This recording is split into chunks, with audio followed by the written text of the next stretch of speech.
did not have an easy time at Pilani.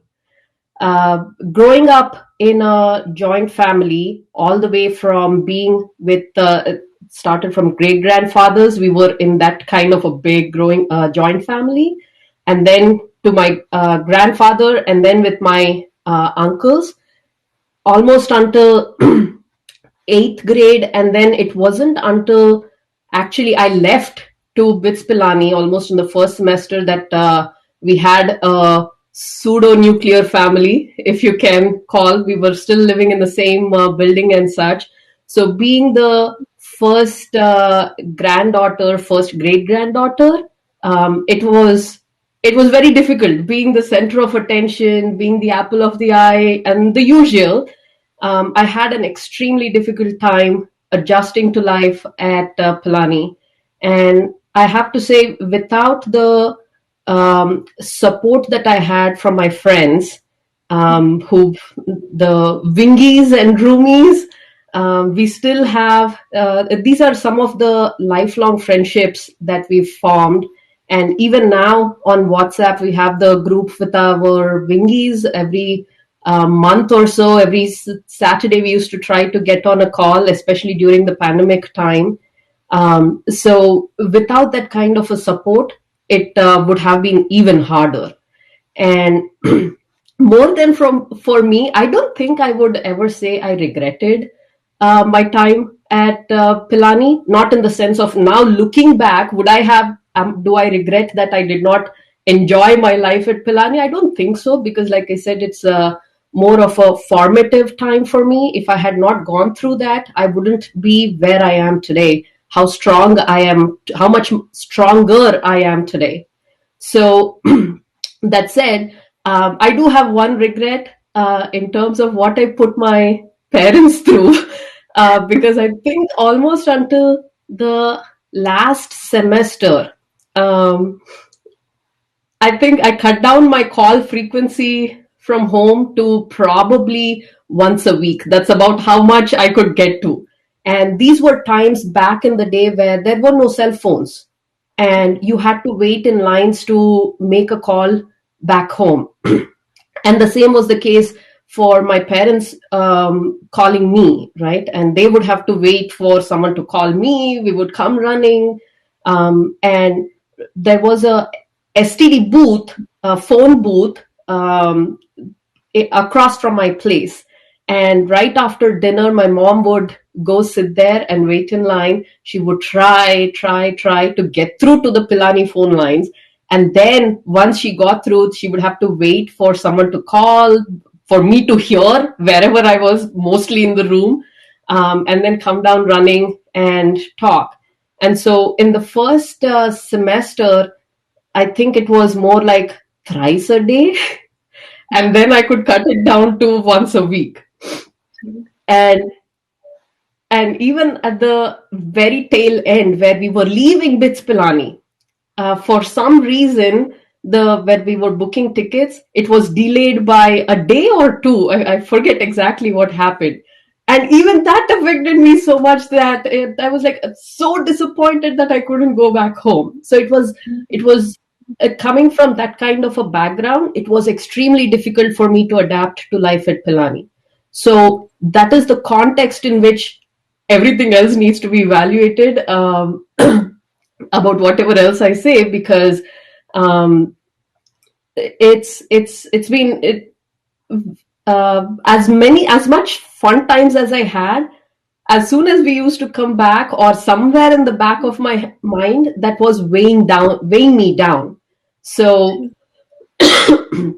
we used to go to to cheer me up. Some of my friends would take me to the Radies. I don't know if they're still there, the Radies, especially the one near FD1, near the workshop. The Sam chart there was very popular at that time. I don't know if that's still the case. So, and then we used to go in on the cycles. I don't know how much life has changed at Pilani. If I get a chance, I would love to hear what's happening at with Pilani. But we used to go on doubles. We all had cycles, but still we preferred going on doubles And then we used to switch halfway through, or one way, one of us would bike, and the coming back, the other person would bike, and then we would switch. So it was an extremely fun time. All that said, the time at Pilani, or the structure at BITS Pilani was something that I could get used to much faster than many others, in terms of the focus on concept and not rote memory. And at school, I used to always have a tough time remembering exact things. Even now, probably through the talk, you will notice that I will say many things, but I can't remember the exact specific, the year or the date or the name. I have trouble with that. So given that, again, bits the study structure, the semester style, the GPA style, the focus on overall cumulative GPA approach versus a percentage. I think all those were something that I could get used to much faster than many others. And I used to love the common courses in the first 2 years. As much as people think everybody's doing the same courses, when will you start your specific discipline courses? And the biology course, it was fun for me.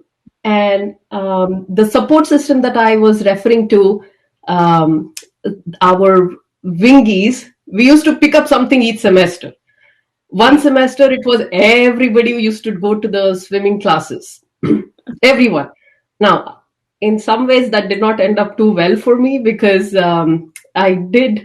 have to be very careful, eat properly, because otherwise you will end up in the hospital, like I did. So you don't want to do that. You need to prepare for that kind of exercise, I suppose. And then one semester, for some reason, we all took the Gandhian principles course, all of us. So we used to find something like that, and our wing, we were about 18 people, and some people from another wing, or our backies, they would join our so-called group. They're still in our WhatsApp group. So we used to pick something like that, and all of us would do it.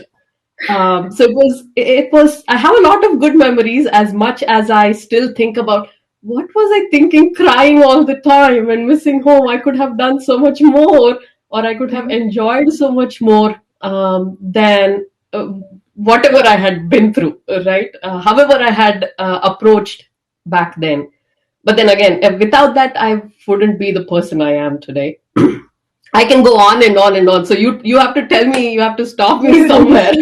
This is lovely. Like, it was very reassuring, hearing all of this, because I think it's relatable to almost everybody listening to this right now. So the next question, just, working at NASA is nothing short of a feat. Like, can you talk about your journey and how you began your work as a software systems engineer there? And what advice do you have for students, looking to emulate your journey? I think in the question you captured it well, that it's a journey. Like how there is, it might almost be a cliche that to say that it's not a sprint, it's a marathon, right? So we tend to get focused on the small things, as to, even at Pilani, or even at school times, you focus more on the grade or that particular subject. So what I would say is that's not the case. It's the overall big picture, in essence. But for me, I always had my eyes set on NASA, because roughly maybe around middle school, high school time is when I used to watch a ton of Discovery documentaries on space. And when we were living in this kind of joint family with all the ruckus that would be at home, I would run off to the terrace up top and sit there and just stare into the sky or stare into the space. And those were, again, times where you could actually see stars in the sky, and see so many more stars than right now. And so I used to stare into the sky and wonder what else is out there. And so space always had a special attraction for me. So I used to watch every and any space documentary on Discovery. And during those times, my grandmother used to support me a lot, where my parents and everybody else would say, go do your homework. And my grandmother would say, no, leave her alone. She's watching something very important. It doesn't have to be, she wouldn't have to know what exactly I was watching, but she would say, don't disturb her. She's doing something very important. So that's the kind of support I had even back then. And that played out throughout my life, finding these support systems. And so when I used to watch those documentaries, the first thing I would see is NASA, JPL, and University of Southern California. So there were other university professors or university collaborations they would show, but for whatever reason, these three stuck with me. And it's not just space, it was also artificial intelligence, robotics, that was very fascinating for me. And at that time, University of Southern California had a very good computer science department, or that was my perception looking at those documentaries and Discovery History Channel, right? So I always had my eyes set on going to USC and then somehow ending up at JPL. And particularly JPL in NASA. NASA has 10 field centers. They're called field centers. So throughout the country, there are 10 centers where different kinds of work happens. But JPL in particular was more about planetary exploration, robotics. They had a lot of that at JPL. So I had kind of zoomed in on JPL from a very early age. And so given that I had my eyes set on doing computer science, doing masters at USC, and then somehow getting to JPL. It was not an easy journey because when I first applied for my visa, it was an interesting time. I did not get the visa because until I was ready to apply for the visa, all the applications and everything, I had put in Illinois Institute of Technology that I was going there. But I think 2 days before I was going to the embassy, I got the I-20 from USC. And it was a no-brainer for me. I was obviously going to USC. How do you expect me to go to IIT now? Right. Even at that point, it was a big tussle between BITS and IIT, if you know, in India. So at the very, very last minute, I had changed to the USC I-20. And it was very unfortunate because when I went to the consulate, they did not have the I-20 in their system. And so I got rejected. So I did not get the visa. And after that, of course, I was extremely disappointed, very dejected. But by then I had already gone through the placements at Pilani, and I had a job offer from Polaris, Violet Pilani. So again, very interesting because the day I had to go for my visa was my joining date at Polaris. Oh, okay. So it was like, should I join Polaris or should I go for visa? Then my family was like, just go. We'll see if you get the visa, you don't have to go. But if you don't get the visa, then you can consider whether you want to join Polaris or not. Okay. So when I came back, when I came out of the embassy, was walking out with a dejected face, my parents knew that, okay, it might be a tough day for her. We'll see. And they were processing if I should join Polaris in Chennai or not. I'm basically from Hyderabad. Okay. And so it was a hard time and I wasn't very interested in joining Polaris right then, right? It was like complete 180 switch between thinking about, wow, I got admission into USC. I am going there. So it's like the first step in my journey. And then I didn't get the visa to then immediately switch and join was very hard. So my parents said, okay, let's just go back home to Hyderabad. We'll figure this out. And so after that, it was a few months when Oracle in Hyderabad put out an open call to interviews. And so it was a big written test, a round of interviews and such. And so it was a whole day affair, and I still went there. At the end of the day, from about 3,000 people who went through the process, there were 5 selected. I met many of my bit seniors there too. It was a good, in some way, meet.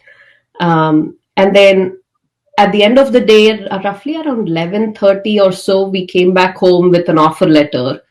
Um, and I think I was the only person who there without any experience. I was just right out of college. So it was a pretty good opportunity, and I thought, luckily, again, it was in Hyderabad. So I had to spin my stay and take a positive outlook that if maybe this has come for good, because if I do end up going abroad to do my master's and such, maybe I will not get a time to stay at home and spend time with my family again. So I took that opportunity to spend time at home. Thankfully, the Oracle offer was at Hyderabad. So I worked there for about 3 months. My heart was never set on working at that point in time. I was always about, no, I am going to go do my master's at USC. So I had deferred my admission to spring, worked at Oracle. It wasn't the place for me. So then I came here in the spring of that year at USC. And from there it was, and again, a very interesting thing, because getting into NASA JPL was not easy, as in I was further handicapped because of my immigration status, right? So I wasn't a US citizen at that point in time. So it was even hard to get a call from JPL. The moment you say you're not a US citizen in the application, you're obviously not going to get the call. But incidentally, what happened was in my last semester, the professor with whom I had done my robotics course, she had recommended me for an internship at JPL, and I did not see that email, a call for interview, because I had just then set up a brand new email on Gmail. Okay. With my professional name, Usha Guduri at gmail.com. They had sent an email to that. I completely forgot I had set it up.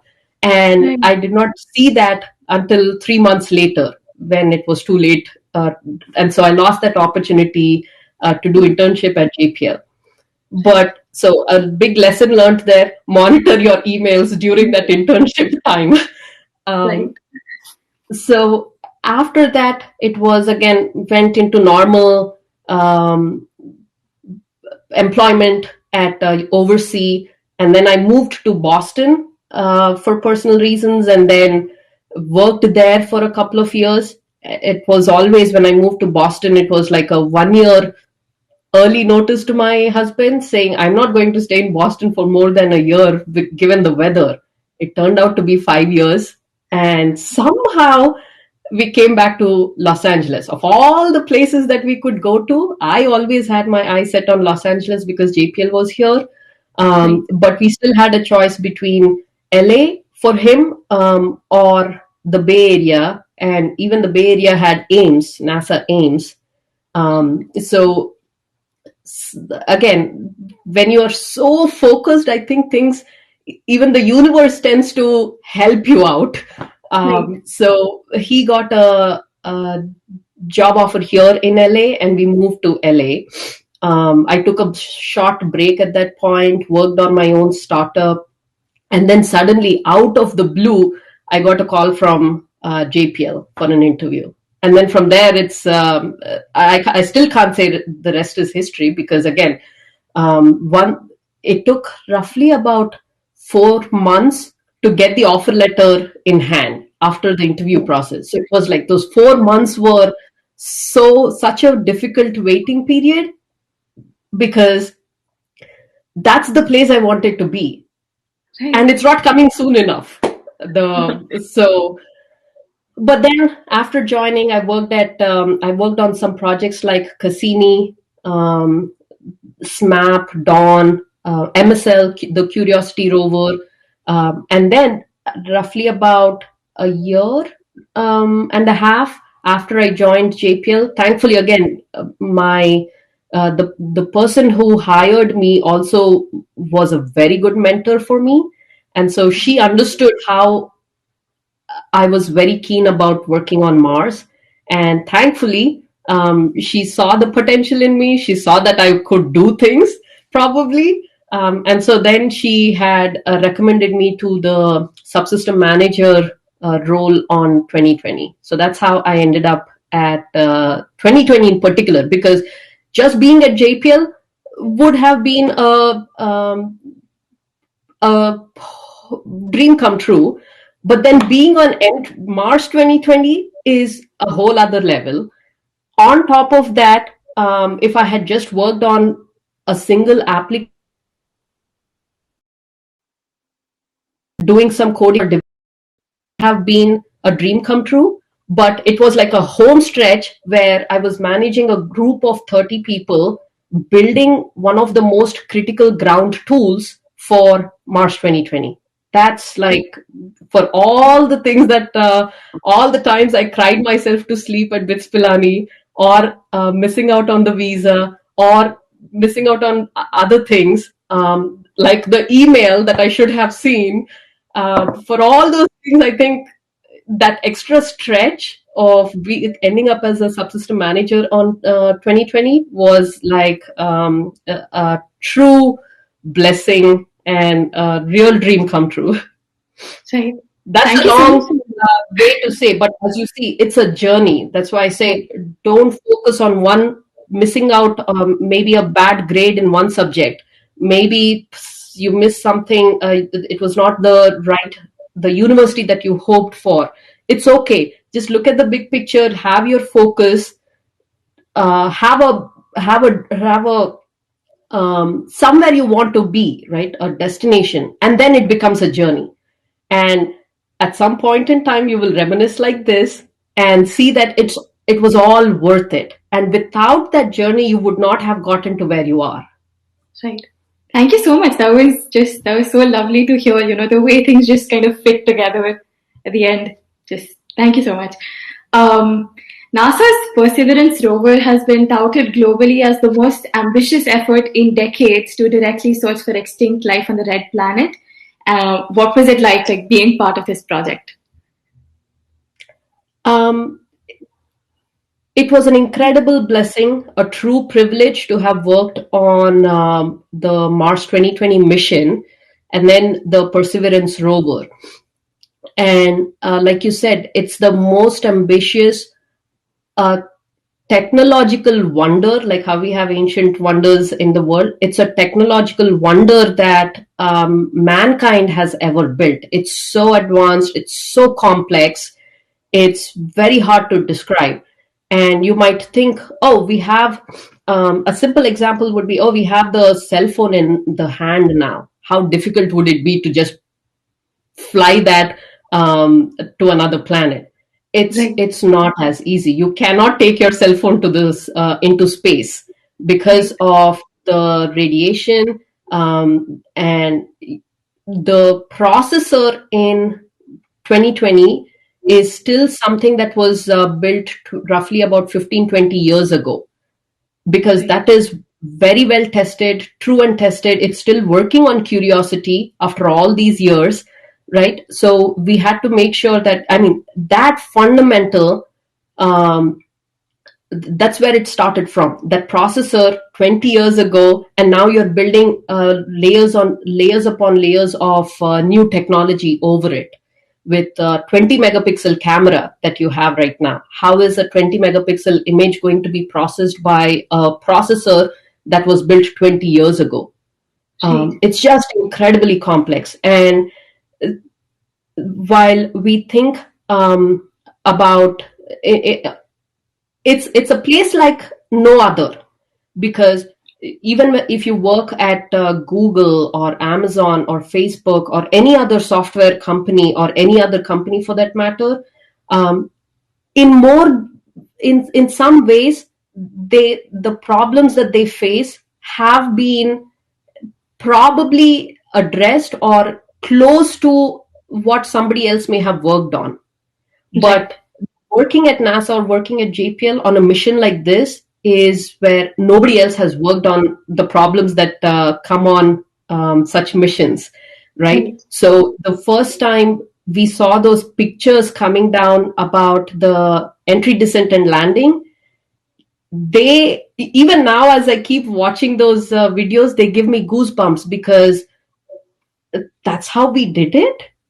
Because we could not test the entire EDL system on this planet. They had to be done in pieces.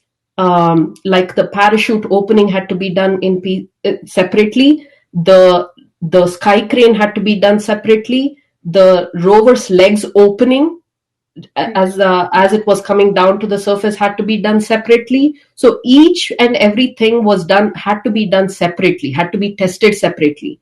No one had ever seen them all come together.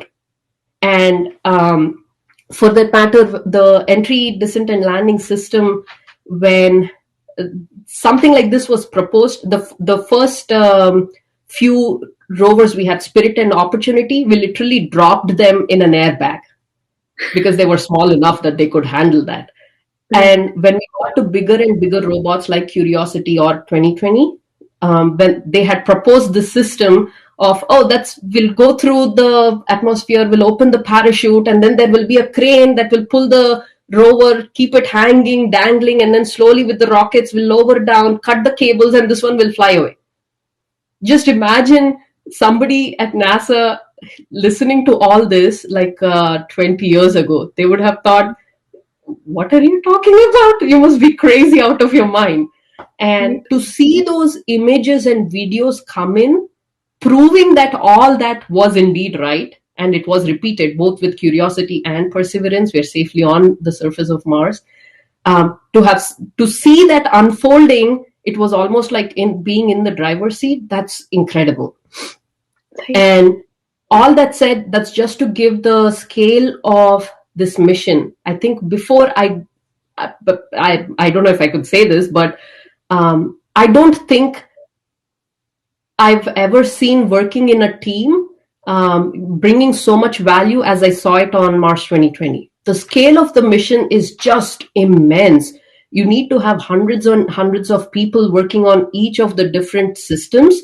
And so it becomes like a system of systems, which is why it's software systems engineer, right? So you build not just one application, not another application, but you need to make all these talk together.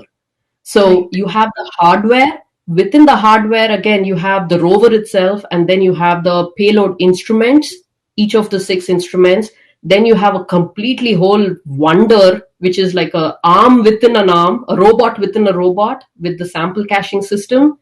And while the hardware is working, is being built, there is a whole team called flight software team that does that writes the software, which would make the hardware work.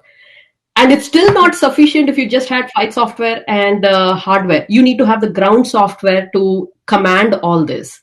So it's like a true system of systems, and the scale is just immense. At NASA, they have different classes of missions. They have New Frontiers and Discovery class missions, which are much smaller, and people can self-assemble and put in the proposals for those missions, versus these flagship missions, they call it, the third class, and these are $2 billion, $3 billion missions. So just in that, you get to see the scale of the mission, and we can say that it just cannot be done by any one person. And the adage that the whole is much bigger than the parts really comes to life on a mission like Mars 2020. So it's been an incredible time over the last, I believe, 4.5 years now that I've been on the project. Just talking to these people who have fascinating, it's just so incredible. And another thing for me was all the people that I had seen in those Discovery documentaries, to be able to see them in person, to ride the elevator with them, like with the stalwarts like Gentry Lee or Adam Stelzner, the EDL lead, the chief engineer, Rob Manning, Peter Thiel. It's just incredible. Right. I can So go on and on. You need to really stop me somewhere. no, it is incredibly fascinating. Like it is hard to put into perspective what cafeteria conversations probably sound like, with a team of such people. Just incredible. I can actually tell you a very, very interesting cafeteria conversation. We Please were do. just a couple of people who just went to grab lunch, and we were talking about more, let's say, mundane things like parking, which is something that you really have to talk about. And now, even back in India, I've seen how difficult it is about parking. So we were talking something so mundane like this, and then suddenly a person joins, and we continue the conversation. But then it suddenly hit me that this person who I'm talking to has a star named after him, Just and we are wow. talking about parking. So that's the kind of people you run into on the lab. That is, yes, incredibly inspiring. I think you must have come across this question like ad nauseum, but how skeptical or hopeful are you that the mission will indeed uncover extraterrestrial life? Um, so one of the goals for Mars 2020 is to find signs of life, right? So we built the best of the best instruments that we can fly, that can sustain the space travel, that can land on Mars. We sent it there. So Right. we are doing the absolute best that we can do to find those signs of life. Now, whether we will find them or not, it remains to be seen. We are also collecting the samples. As much as the most technologically advanced tools that we sent to Mars, they're not, those tools are not real geologists. What a true geologist can do is beyond what these tools can do. So at the end of the day, we really need to bring those samples back to Earth so they can be analyzed and researched with the complete um, um, set of tools here on the Earth with the geologists that we have on the Earth. Right. That said, again, personally, it has nothing to do with JPL, Mars, or Mars 2020 or NASA. But personally, I think there must be life somewhere. I don't know if you've seen the Drake's equation, which says n is greater than 1. That is, the number of habitable planets or the number of intelligent species is greater than 1. And our knowledge about the universe has been growing in the last 400 years. Right. In the last 400 years, our knowledge about the universe went from, oh, we are on this planet Earth and everything revolves around us, to no, we revolve around the sun. Oh, it's not just Earth, there are other planets. Oh, we are in a Milky Way. Our solar system is just one in the Milky Way. To early 1900s, where we saw the first galaxy other than Milky Way, the Andromeda galaxy that Hubble saw. From there, it went to, oh, it's not just a couple of galaxies, it's billions of galaxies. Right. And when in 2004 or 2012, 16, around that time range, incrementally, when the Hubble Space Telescope took some of these pictures, they're called the deep field picture, ultra deep field picture, where about the size of a thumb in the sky, where in previous images, they couldn't see anything. It was literally black. They did not see anything. And they focused on that small area multiple times, and they took pictures of that small area, and it was seen that there were billions of galaxies in that small area which we thought was black, dark. There was nothing there. And so our no noble universe has been like growing so big from just being on this one planet to being billions and billions of planets to superclusters, local groups, superclusters. And so to think that maybe we are the only humans, rational, intelligent beings, um, maybe we're full of ourselves, but until we find someone else, it's hard to say, right? Proven until guilty until proven, as they say. So I think we'll hopefully, if it may not be in my lifetime or in my daughter's lifetime, but sometime I think we'll hear a hello from somewhere else. Right. Right. I mean, you're completely right. With advancing technology really putting our insignificance into perspective, to assume that we're the only ones, it's a very vain assumption. Right. Yeah. What is the data that come in from the rover? Like, what does that look like, and how does your team go about making sense of it? So the data that comes down from the rover is in different formats. There is data that is just the health and safety of the spacecraft, or now the rover. Now we have to switch to calling it just the rover, not the spacecraft anymore. Coming from the rover is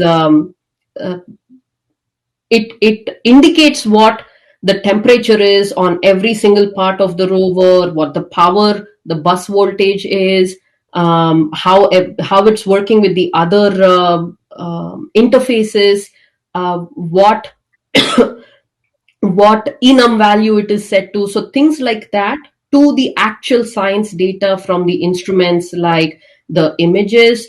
And now for the first time, we have audio files, video files, and all that data comes down as very low resolution thumbnail kind of pictures initially. And then once it hits the ground, the science team determines if it is worth bringing in the complete image or the complete video. And then the next cycle for downlink, we get in the actual data. So when we landed, we knew we were all very excited waiting for the EDL videos. So Sol 0, we landed, and then I don't think anybody on the project slept that night or over that weekend until they released the high resolution videos on the press conference on Monday.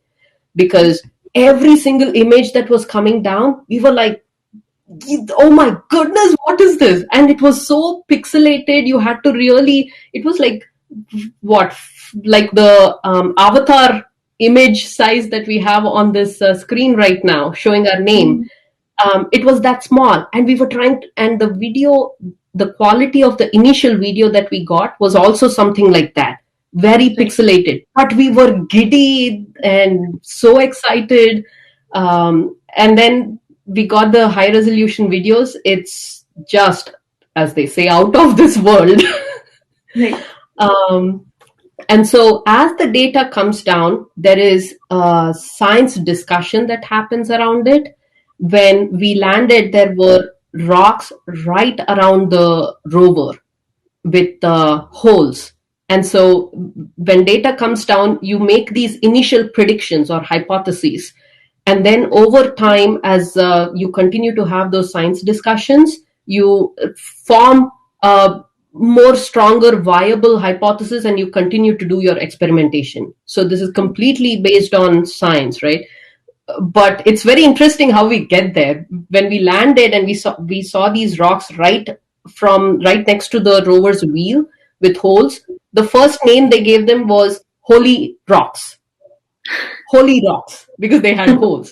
So that's how these things start. And then over time, as they continue to have the science discussions, and again, I say they continue to have the science discussions because I'm still an engineer. My team, we provide the software that facilitates them to have these science discussions around. They can look at these images, they can point, annotate, they can collaborate, because right now everyone is working remote. All these instrument teams across the world are working remote. So we need to build the tools that facilitate these discussions. And so we build the tools and leave it to the rest of them. So when I used to do the demos of these tools, I always used to leave a caveat or a note that, by the way, I'm just an engineer. I don't know what I'm doing. I'm just going to click on this rock and I'll make sure that it is working. So Right. that's it's almost like a dichotomy between engineer and a scientist. But on this project, without either of them, you cannot get to the success of the mission. So they all work together. Engineers make sure the data is coming down, it's in the right format, there's been no corruption, and then the scientists pass it on to the scientists and they interpret the data. Right. Okay. Um, this quite naturally goes into the next question. How did the precautions required by the pandemic affect the work that was being done on the mission? And how did the team adapt to the new working conditions? The pandemic hit us very hard, and not just us. I know it's affected pretty much the whole of the world, but it hit the mission at a very inopportune time. It was right. In fact, it's going to be a year now that we started working from home. I think March 16th was when we started working from home here. So it's roughly about a year. And last year, this time was when we had just shipped the spacecraft to Florida, and it still needed to be built in Florida. There were still some hardware here at JPL being built and tested, and so this had to be transported to Florida. People had to be flown to and fro to assemble the spacecraft. So all that was put in jeopardy in a way because there were no commercial flights, and even though we could get the support from other NASA agencies or and in terms of getting a jet to fly the people there, back of the mind there was always the safety of the people, right? Right. More than getting the success of the mission, it's making sure the people are safe. Right. And so I think the project adapted very quickly and in a very positive manner, making sure that the safety of the people comes first.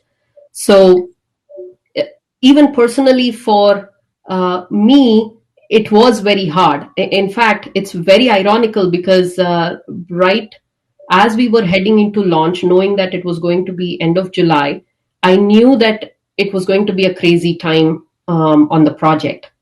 So I live about 80-mile round trip from JPL.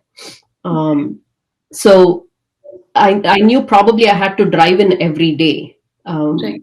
And so I had requested my parents to come out here from Hyderabad and help me with Moksha, my then 3.5-year-old daughter. So I thought I'll have to go in every day to work. So I really need your help managing things at home. And then it turns out nobody went to work. We were all trying to work from home. And I've heard stories about my team members, everyone on the project, or generally across JPL, working with the kitchens turning into offices, kitchen tables, kitchen counters, laundry rooms turning into offices. And you needed to have multiple spaces because if it's a family that you would have two people, you might have children. Children were in schools, online schools. And so they had to make sure they had the machines, laptops, iPad, whatever the case may be. They had to arrange for them. They had to follow through their schedules. I just lucked out because Moksha was still 3.5 years old. And it was a time where I could say, okay, go play. I'm sorry, but just go and play. That is your learning. So you need to go and play.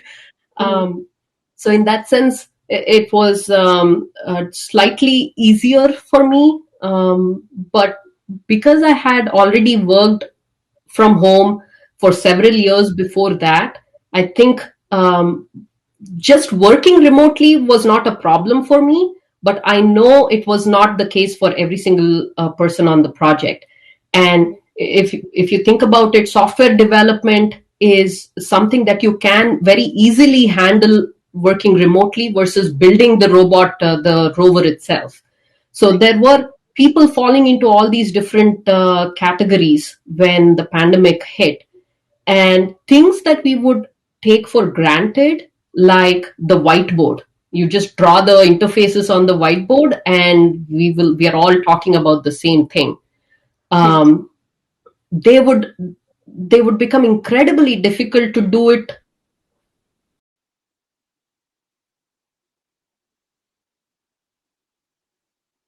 to draw on the board.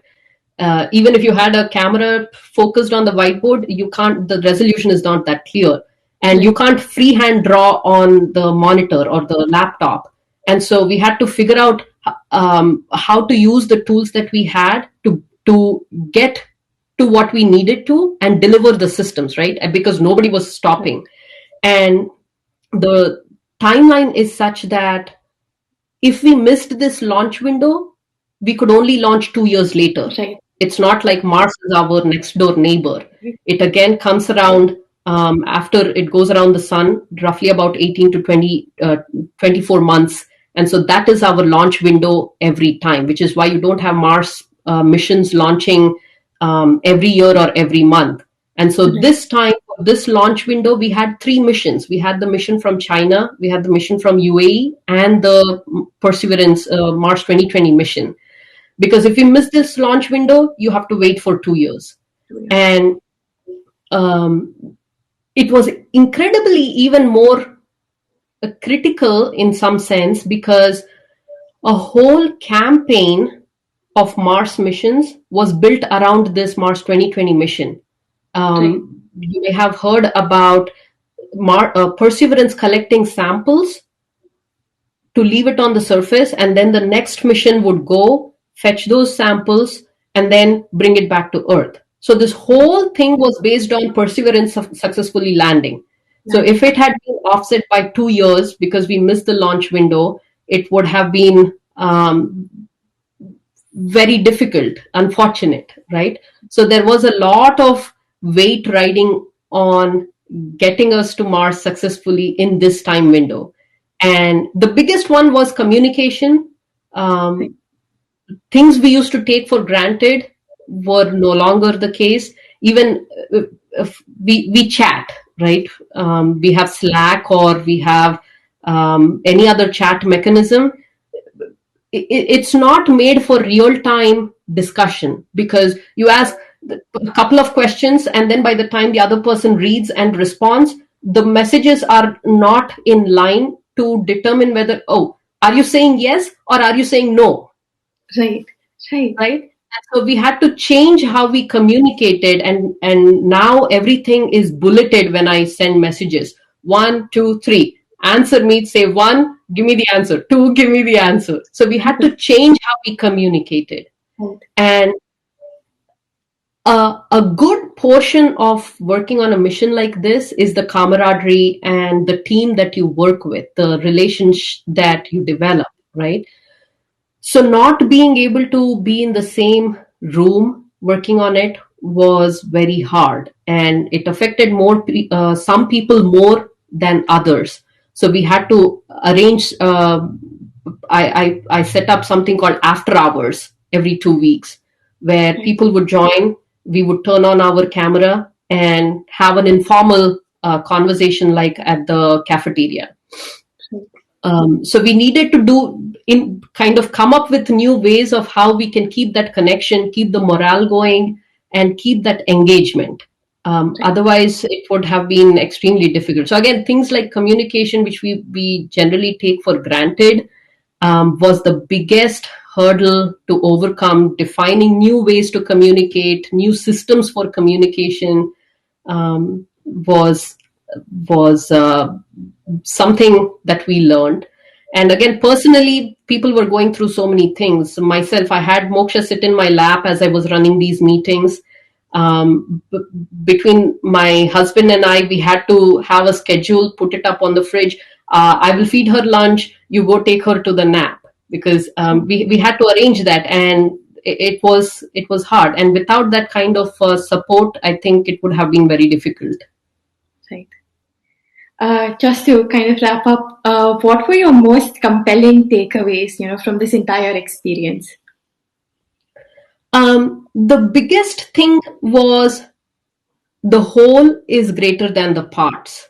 Right. And like they say, I think I can remember the Gita quote where they say, you can only think about, you can only do your best, and you should not think about the results, Right. because that's what you can do. That is what is in your hands. And that truly hit me home when we landed, right? With all the things that happened, we had an earthquake at the launch time here in LA in the control room. We had Right. an earthquake and aftershocks, the pandemic, the and then landing there, we were not able to be in the same room together. We tried our very best, and then it was just sitting back and waiting for that answer Right. after 7 minutes, because it had already happened there. We are just waiting for those signals to come back and tell us if it was successful or not. So having that kind of it was very profound, because you just had no control. Literally, you just had to sit and wait for that signal to come down. And so when we heard that Tango Delta touchdown confirmed, it was the most incredible feeling, where all the work that hundreds of people, again, no, it cannot be done with any one person or by any one person. It had to be this team of people, the most incredibly talented people who worked together, who literally persevered through everything, that this could have been possible, right? So for me, the biggest one was the whole is bigger than the parts, and the teamwork. I think in some way I may not have appreciated teamwork as much as I had done on Mars 2020, because there's no way for one person to know everything. The hardware, flight software, ground software, and the number of applications on ground software, the testing team, the VNV team, all of them had, every single person had an extremely critical role to play, and they played that to the best of their abilities. And without that, we wouldn't have landed successfully on Mars. And to top it, the incredibly, tremendously complex system that we built and launched from this planet to another planet is just, it's very hard to comprehend. Right. Right. Just as a final question, your advice to Bitsians that are interested, that are watching today, just any final words? Absolutely keep your focus. Do not worry about the small things. You miss a grade, you miss some marks here, something else happens. Don't worry about it. Have a focus, and the rest will fall into place. Again, you might think, yeah, sitting all the way here in Los Angeles or whatnot, perhaps I could say, but I went through it all. And so now when I look back, like they say, 2020 vision is perfect. When you look in hindsight, is perfect. So I do think that is really a true saying, that don't sweat the small things. Have fun. Have fun in BITS Pilani while you're there. It's an incredibly fantastic time, a fantastic opportunity that not very many people will get. So take the best of it. Study for your courses, attend classes, and then the very best again, the very best to you all. Thank you so much. Thank you so much for taking out the time. This was incredibly fun just listening to all of those stories. Thank you so much again. Absolutely. My pleasure. I do hope that this was more in a way of whatever it is that you're going through, that uh, you're not alone. You're not alone. Others may not have gone through the exact same thing, but they have gone through something similar. Every person has a story, and so it is for you to write your own story in your book of life. So I hope this was towards that direction. It really was. Thank you so much. Thank you. Thank you.